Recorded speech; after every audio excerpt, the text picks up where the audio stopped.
which is, after all, the thinking person's alternative to the Super Bowl.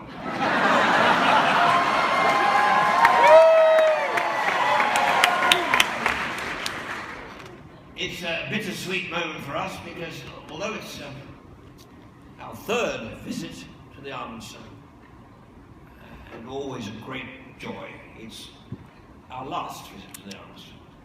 And so I really am so grateful to you. I'm thinking of the past now, and the first appearance that Edna made on any stage was in Melbourne, my hometown, in December 1955, before the senior citizen was born. And it was on the stage of a little theatre on the campus of my university, Melbourne University.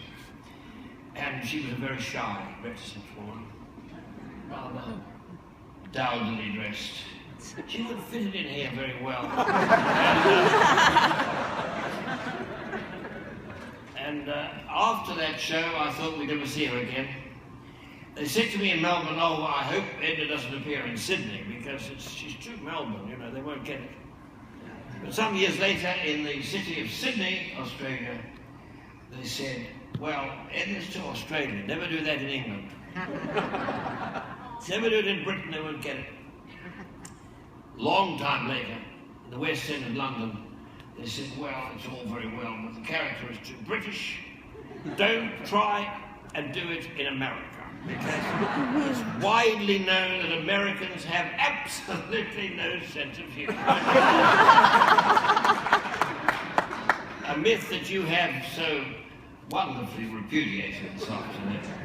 So, after a Broadway season or two, they did say, well, you know, it's fine for Broadway, but never try and present Edna in Melbourne, Florida. And they were so right. So I thank you so much, so sincerely, for coming. And I would ask you to do me one simple favour. Promise me that each and every one of you here today will all come along to my next farewell show.